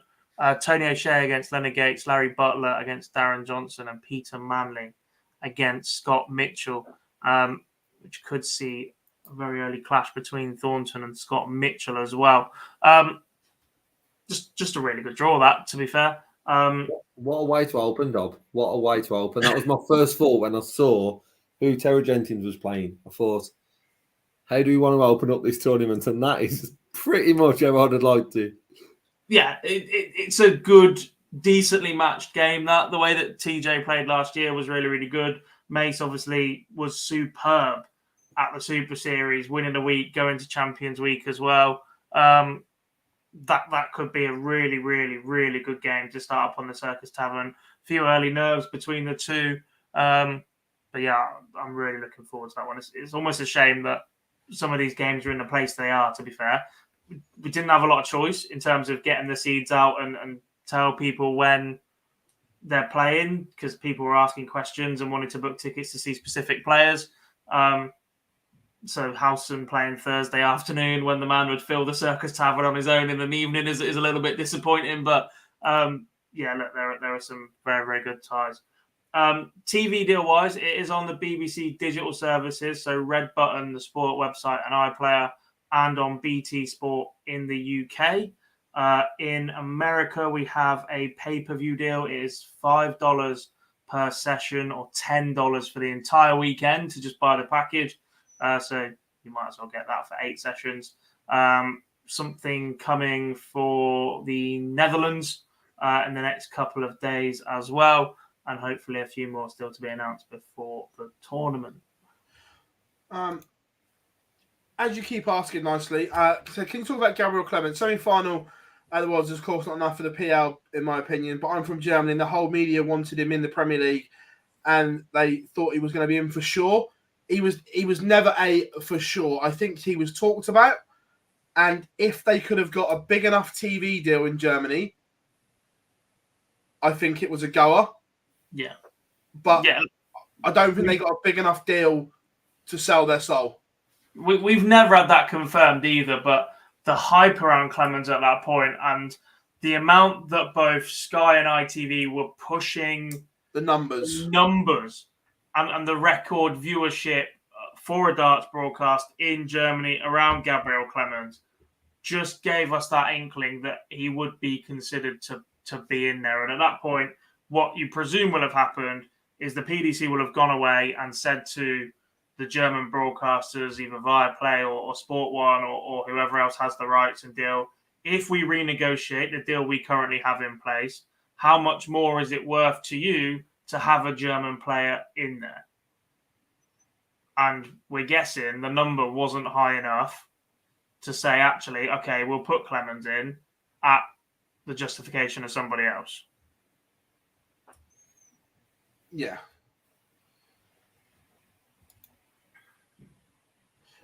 So that's the seniors. I suppose now we've bashed the Premier League criteria, we have got fixtures for this week. It's a quick turnaround. So we're going to have to have a look at... I forgot to ask Johnny how he's feeling about it. I went and found him out and I was like, Johnny, are you ready? And no, we'd already finished that conversation. Night one, we do go to Belfast. It's always a good atmosphere at the SSE Arena. It is SSE now because it was always the Odyssey, but I'm sure it's the SSE now. Night one, Dimitri Van den Berg will play Johnny Clayton. Repeat of the World Final, Michael Smith takes on Michael Van Gerwen. Peter Wright, Chris Dobie, and then Nathan Aspinall, Gerwin Price. Yes, Simon, we'll touch on that shortly. First of all, are you pleased they've rectified the issue with the fixtures that we're going to get an even spread this year? It's not rectified an issue. They manipulated the fixtures last year to keep certain players in opposite halves of the draw in the hope that they had 2 of the top 3 in every final. That's not an issue. Serious manipulation. And the fact they've done it sportingly this year is just right. That should never be a debate. That should never be an argument. If you play every player twice within the 14 weeks and then the other 2 are dependent on your rankings, then they should be evenly spread throughout the draw. Not the way they tried to do it last year. Right. What are you chuckling at? It's true. I'm not saying it's not. They basically match fixed. I don't think that was spoken about anywhere near enough. And even when the players that it benefited are calling it out, you're like, actually, yeah, we fucked up here. Swearing, Jack. This is justified. Which is the name of Justin Timberlake's album. You know, we're going there. But yeah, nah. Right. First game, Dimitri Van den Berg against Johnny Clayton. Where are we going? Johnny.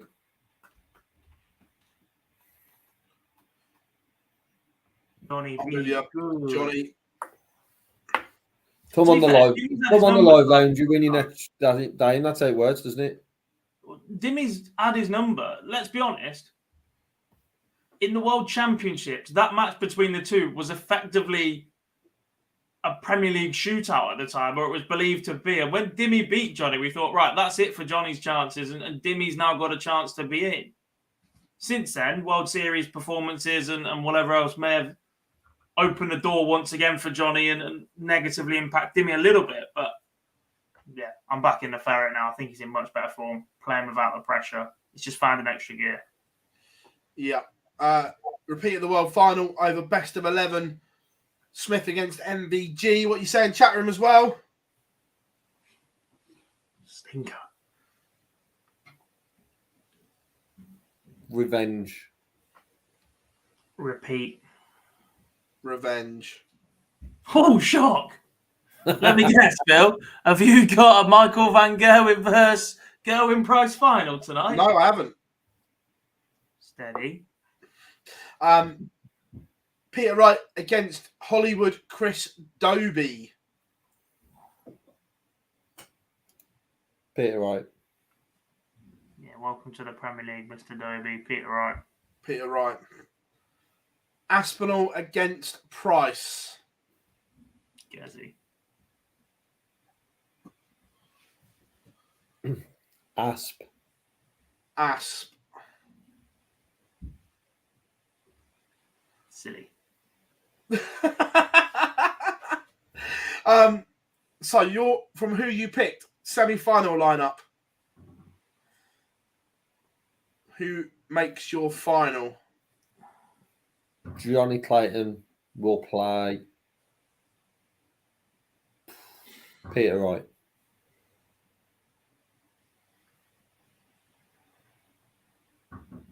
Gob? Michael Smith plays Peter Wright. Michael Van Gerwen plays Peter Wright. Peter Wright's got no chance. Who wins night one of the Premier League? Peter Wright. Peter Wright. He wouldn't be my 8. However, night one winner, Johnny Clayton. I think Peter looks in really good shape right now. Really good. I just think he can throw any straight barrel dart right now.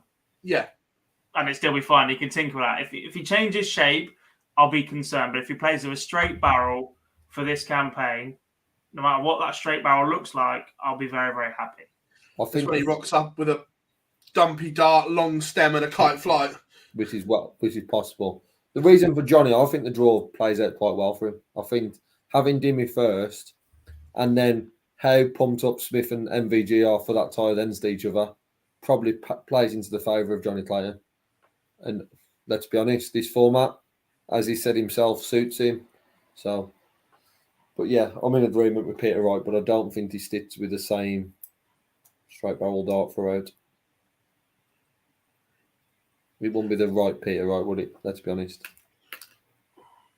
Some would be run if you take with the same ones. Yeah. Straight in.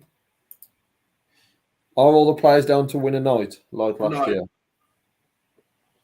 Straight up, no.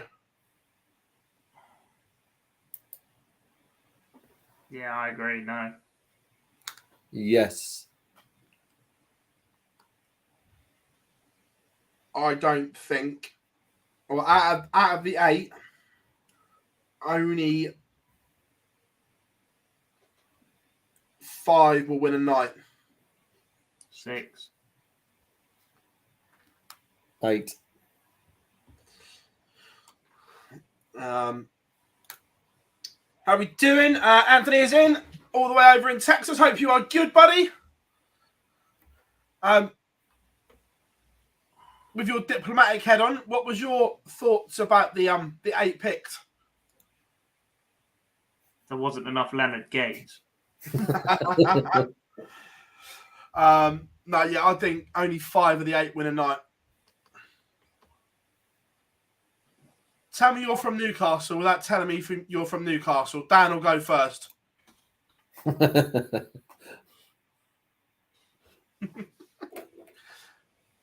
Oh, by the way, update from last week. The Beers and Barbecue stream is looking very, very good right now. We're just trying to pencil in and confirm the date. However, it's looking as if it's on, boys. Is Dolby Duzzer and Rids joining us as well. Depends how often we predict Dobie to win this. To be honest, the three of us never need to predict Derby to win one of those weeks. While Dan Simpson is part of this team, that will happen all 16 weeks. We know it will. He's got 100 quid on Glenn to win the seniors at 100 to 1. 200. 200, yeah. Love it, Anthony. Love it. But yeah, that's night one of the Premier League. Such a quick turnaround. It's unreal. Right.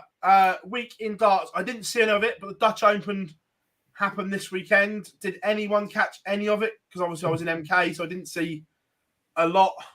Yeah, I saw the finals on Sunday, and what a story for Barry Van Peer. Imagine what we saw a few years back on the Grand Slam stage, and then I think Cameron Menzies' name comes to mind. I know he could rest through, but to see now Barry Van Peer go on and win the Dutch Open is what a turnaround for someone who struggled so much with dartitis, and come back from a set behind to beat Andy Bartons, and then a surprise in the women's final with Eileen de Graaf getting the better of Bode Reeves, who was on a run of 19 consecutive wins in the WDF. And Eileen picked up her fourth title in a very, very good final, I must say. Very high quality. And Eileen is, with performances like this, I know we talked a lot about Lisa, Bow and Fallon being that three, and then there's a next pack. Eileen's getting closer and closer to getting in that bunch and making that a four to some of the performances. This is only going to put her in good stead. World Match Play finalist, now Dutch Open winner. And then Bo, who's at the moment is sort of railroading the whole field every time she's playing in the tournament. Sometimes you're just looking at if she's going to drop a leg. So a great performance for Eileen to get over the line. Makes it very, very interesting. And there wasn't a fight in the crowd afterwards. Woo! Wasn't like Romania.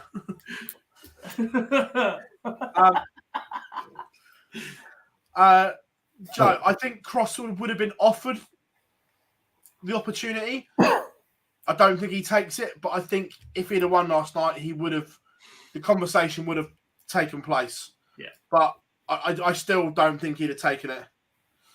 No. Also, how freaking good was the Super Series last week? Yeah. That Group B was unreal. Niall Cullerton, Fallon Sherrock and John Henderson all getting through. And look, Niall did all the damage on Thursday night. Hendo did okay, but Fallon had to produce. And going into that last game, she has to beat Hendo to get through. It's win or bust. And just Corley bangs in a 98. Yeah. Average. And then three of them, those three were three of the four semi-finalists on finals night as well. And then moving on to the final. What a game in that final between Hendo and Niall Cullerton. I know Niall was in the chat room earlier. I'm not sure if he still is. Niall missed one dart at double 16 for a 1-5-2, and Hendo pops out, but it was just quality littered all over it to set up Champions Week this week.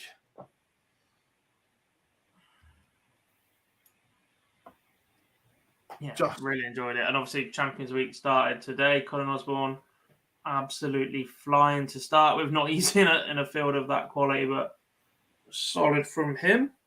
Yeah. What else have we missed in a week in darts? The JDC Super 16 final. Yeah. Not a little bit that I don't like is the little twerk in his action now. I haven't seen the twerk. I didn't watch the final, but I'll be honest. Pre-match, I was with Robbie, who works for him, and he was telling me how Luke had split his finger and couldn't even hold his dart 3 days ago. Couldn't even hold his dart 3 days ago. Gets up on stage, averages 97, and wins this. It's just ridiculous. So, go, as he comes back, there's just a slight. It still works for him. He's qualified for the UK Open and won that on that stage and retained his title. To be fair, look, this is one that's cropped up on social as well, which was a very sour one from the Dutch Open. and didn't sound good or look good either from the stories being told. Yeah, it was a very, very strange one, and I guess the learnings from it, from my perspective, is get an official over, get a tournament official over straight away, and don't touch them darts in the dartboard until that official has come over to see it. Yeah. And then not sort of saying what happened was right and only heard one side of the story, but got to take that learning from it to make sure there's a tournament official or there's someone around to witness, especially in a tournament which is so big. Because generally, other than that remark, it was a tournament that I agreed. To go down very well. It looked very good. The board setup looked very good. It being on Dutch TV, the finals day, the coverage was very good on YouTube. I must admit, I don't speak Dutch, but I'd love to have heard some of Vincent's punditry. I think he wants to bulldoze Assen as well. He's brutal enough at Premier League when he commentates on the Premier League for Viaplay and RTL in the past. Did one in the chat room as well about the UK Open. We had 3 more qualifiers this weekend. Danny Lobey, Dan Reed and Harry Lane made that 6. Now of the 16 confirmed for qualifiers, and we've got 3 more this weekend. 1 in Chester on Saturday, 1 in Norwich and on Sunday, and 1 in Solihull on Sunday. Is Dan Reed becoming the new Alex Roy? Because he seems to qualify for the UK Open every bloody year. 4th time, I think I've seen somewhere. Yeah. He just needs to find that B game, because we've seen it on the Super Series. The A game is very good, but the B game doesn't get him out of jail at the moment. But buzzing that Danny Lobey has qualified. Bit of pace. Yes, we are. No, we're not. Cody Rhodes did. Get that message off. Get that message off. Look at me. I am the captain now. And yes, I did stay up and watch the Rumble as well.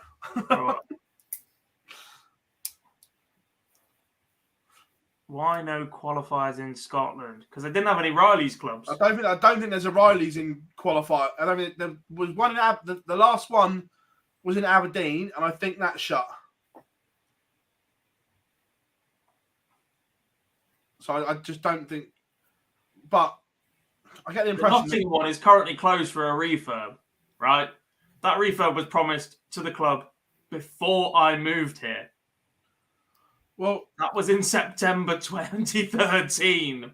That was probably around the same time Wolverhampton Civic closed, and don't worry, that's still the same update. That'll still be done last year. I don't think Riley's going to be around much longer. The JDC have cut ties with him. I fear for the future of Riley's at the moment. Wouldn't be the first time. What we got? Oh, Anthony, have you got a press release for that? You can email me so I can write it up. If you have, can you email me something? But I'd love to be Danny to be a wild card.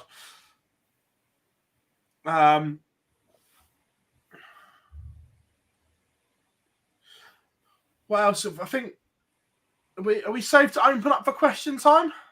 I think so.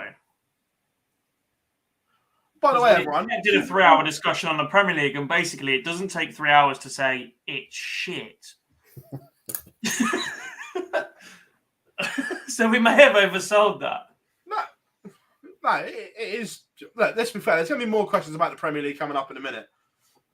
Let's be fair. The Premier League's not done yet.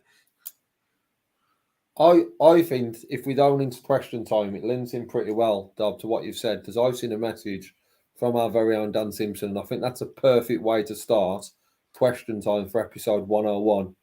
So I think we all put one in here. If anyone's not seen the room 101, you all go around and say something that you would get rid of completely. Dan's suggestion is you should mark the 101 show with something about darts, and I think we should all go around and say one thing that we would put in the dustbin. It goes forever. What you would put in Darts 101. We will all say something, and then the chat room can get involved I like in that. which one we should get rid of. I like that. Yeah, room 101. One thing. I've come up with that, and I say I've read that off Dan's message just, and I can't think of any. Well, I can think of so many things straight away, and not one that really stands out that I want. The Masters. Mine, Ed. No. I don't know. Grand Slam. You would get rid of the Grand Slam? Yes. Shite. Get rid of mine, Ed. For both TV events?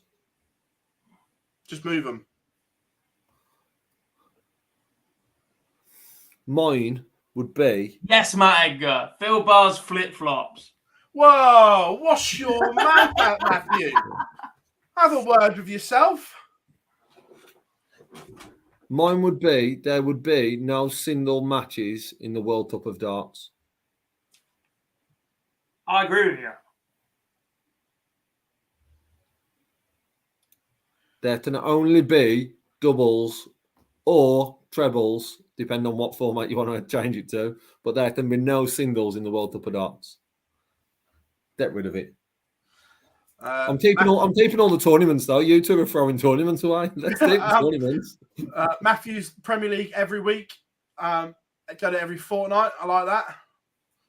Any non-ranked televised tournament. What's the point? If the Premier League was every 2 weeks, what it would mean is we'd be talking about it for 32 weeks, which for me means Dob would be more annoyed for 32 weeks. Ollie, yeah, let's do that. His face tonight. We're invited. I'm over here now. What was it? Off.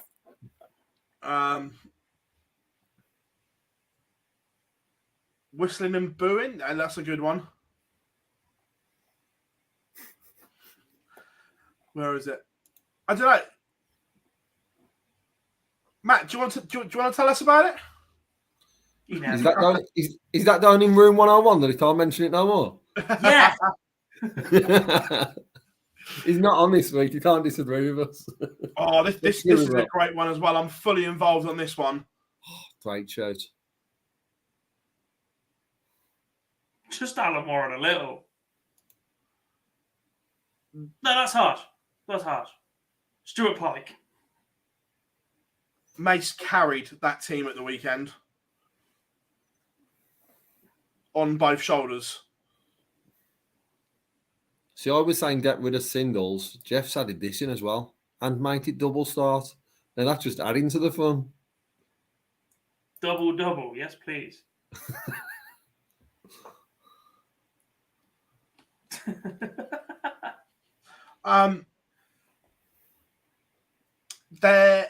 So the Euro Tour, there's not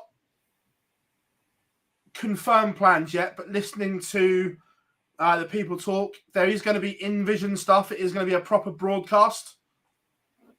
There's going to be an anchor of the show. You're a what? There's going to be a TV anchor. You're a what? Yeah. So the Euro Tour's going full production.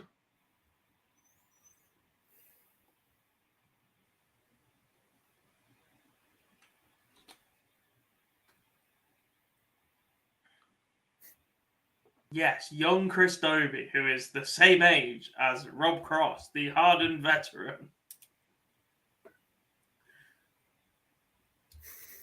Oh, that's a very good point, Rose.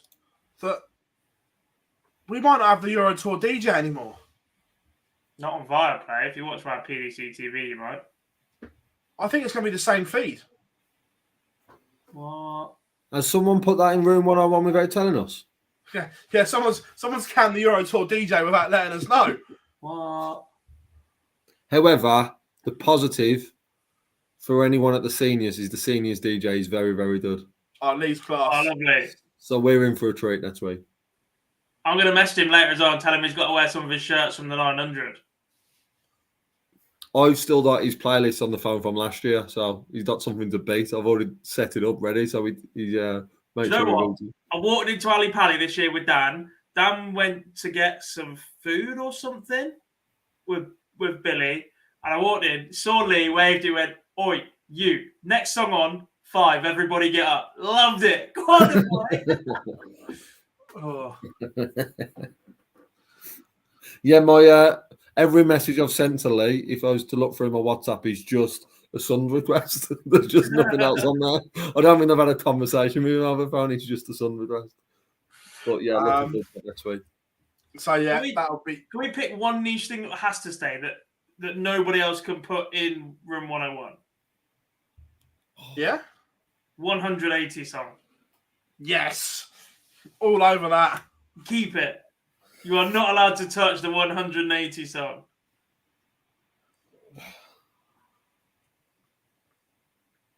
Jackie just had she had real bad cold stroke, flu. Who's commentating on the seniors? I believe, I don't want to drop anyone in it. It's Nico, Murph, and Webby from Friday onwards.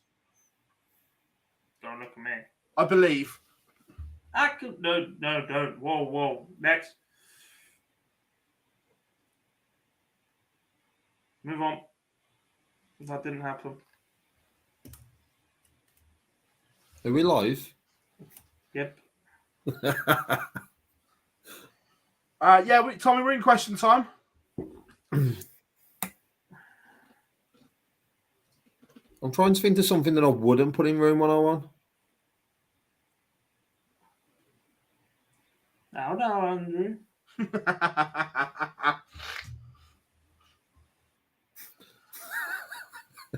No, you missed.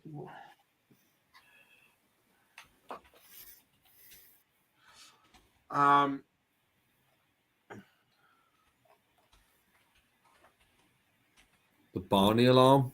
What a shout. Yeah, the Barney alarm can't go anywhere.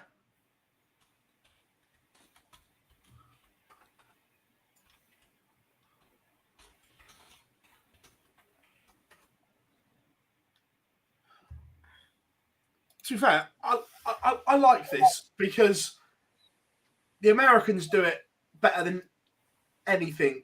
Because sport, it's not just sport; it's like a show. There's always something going on, and everything like that. And to be fair, not just in darts, in England, full stop. I don't think we do that well enough at sport. Like at football, nothing happens at half time. It's quite boring. Some do. Just because you're off in a box eating cheese and crackers at lunchtime, mate, doesn't mean the rest of us are. We might do the odd penalty shootout or whatever else. Yeah, but that's not entertainment. It's something though, isn't it?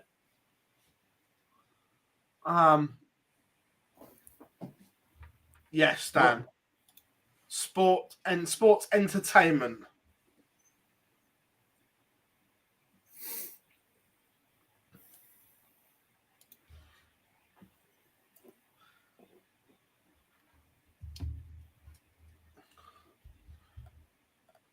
And plus, in England, I'm bored of freaking Sweet Caroline after every game or before every game. I didn't think you watched England, so I don't know how you'd know that happened. No, it's every boxing event going. It's every darts event going. It's just like, oh, I'm bored now.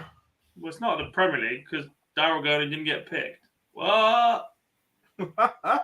What? Sorry, Matt. What? Oh, what a thing to put in. 5 legs, then a break. That in the bin. I'm all for that, mate. I am all for that. Over best of 11s, we don't see it anymore, which is good. But that surely means you don't then need a break after 5 in London Games. Yeah, because they're paying for the adverts, aren't they? But if it's in room 101, they can't change that. If it's in there, it's in there. That's the rule. There's only one rule, and that's the rule. Rule 1. Oh, God would love to put Rule 1 in room 101. Please.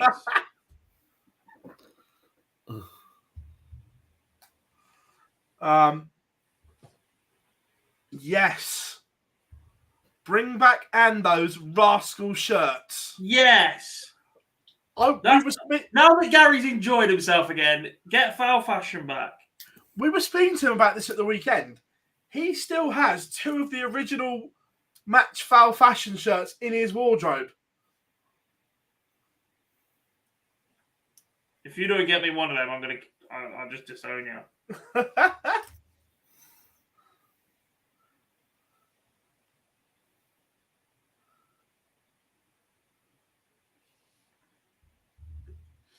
What is the best dart shirt ever? Best and worst dart shirt we've ever seen.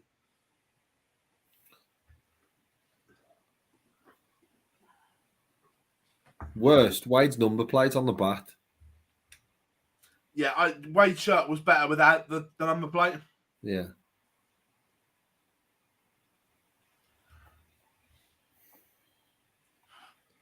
Best, because I love the show as well. Best for me is Towel Sedlachet's Mats and Paddy. Love that shirt.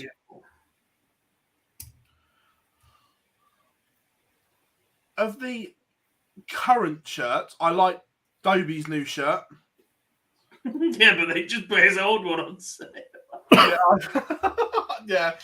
Oh, look at our new product releases. Dobie's already wearing a new shirt. Yeah. But it's as far as new shirt, I like Dobie's new shirt. I like Painters, Nico's nailed that one. I think Painters looks great. Yeah. Smudge has gone boring. When Smudge had colour on the back, that was decent. Basically, if you've got a picture of yourself on your dart shirt or a picture of a dartboard, you need to be shot. To be fair, I'm right up here with Paddy as well. I'm with this. Oh, God, yes. That's just not the shirt, though. That's the whole attire. You can't just... It's bad enough to just slide off the shirt. The rest of it that comes with it is woeful. And that's been timed. John O'Shea's new shirt's decent, yeah. Yeah. I like Chizzy's old ones. They're just like plain polos. Yeah. Now they've got all the black lining down it. I'm not too keen on them, but I like the fact that he's got like a different graphic on the back. Not just the event written on there. There'll be a picture or a photo or something on the back to go with it. I like that when he's worn a match-worn shirt. Dimitri's new shirt is not great either. It's that base colour, whatever it is. Which sums up his game. It's beige. Dimmies. It's like Tazoo. He didn't even know what we're talking about, and I said beige, and Lee's like, "Yep, that's Dimmy." It's like Tazoo have sponsored him. That's what that shirt is. There's just nothing to it. Can.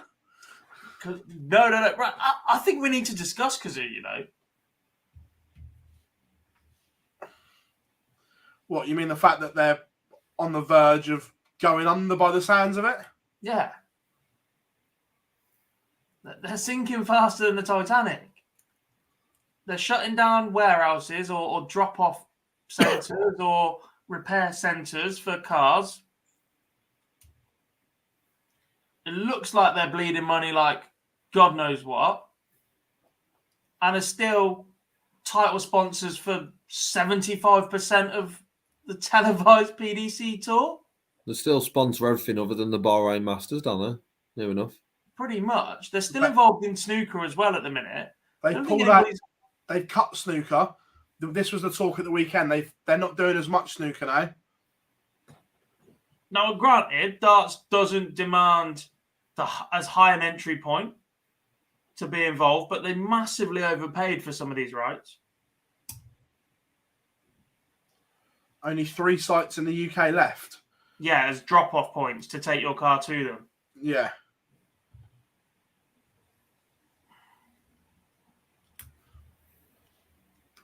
So, what happens next?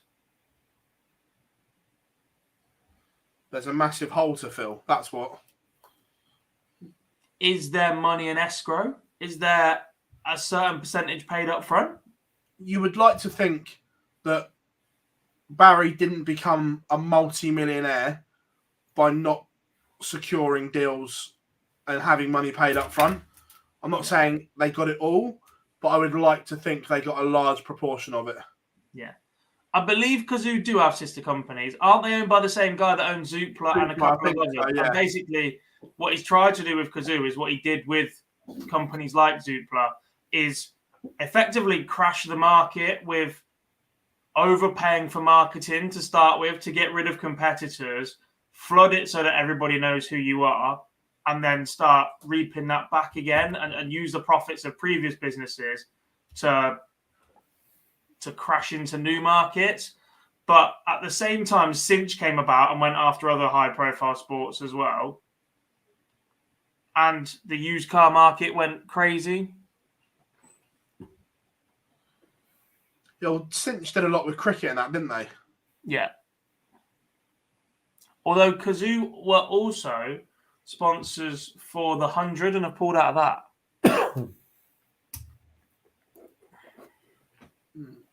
Interesting. The Kazoo stage. Yeah, the Kazoo stage at the Wilds was actually better than what I was expecting. Agree, yeah. Yeah, so I think that's how he funded Kazoo, Andrew. Crash the market, use that money, go again, try it again, and hope it pays off 3 years down the line.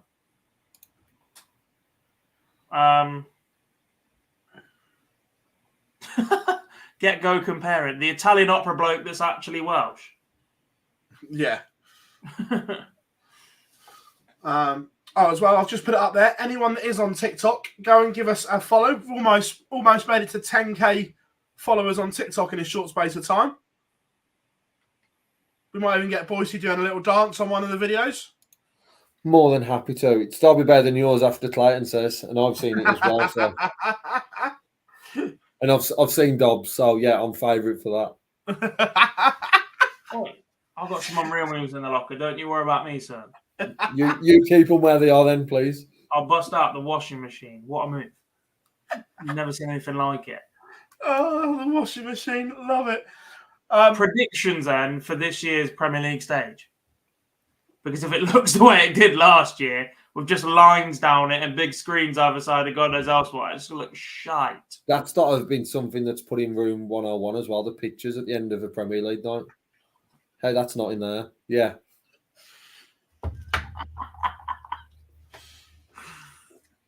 Or the Johnny Clayton running out of fingers. When it's in Liverpool and they can't fit the whole of Liverpool on the picture. So the player looks about that big.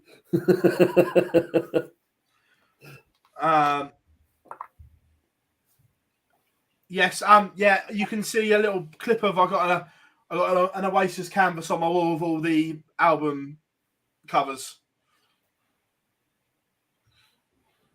Nerd. To be fair, I had to Oasis on the car on the way back. Absolutely unreal. Well, everyone, thank you very much for the last few hours on the live lounge. We've had a blast tonight. It's been fun. We've bashed the Premier League. The Masters is done. The season is underway. Gents, roll on 2023 season. We've got a media day in Belfast on Wednesday, so plenty of content coming up on our YouTube channel. So make sure you head over and you have thumbed up and liked us because there's plenty going on, boys. Yeah, like you making a hash of that exit. Because I was reading something else at the same time. I was like, thumbed up means something completely different. All right. Remember, this will be available as audio only. We'll get it edited. You can't follow Dob saying thumbed up by saying this will be followed by audio only.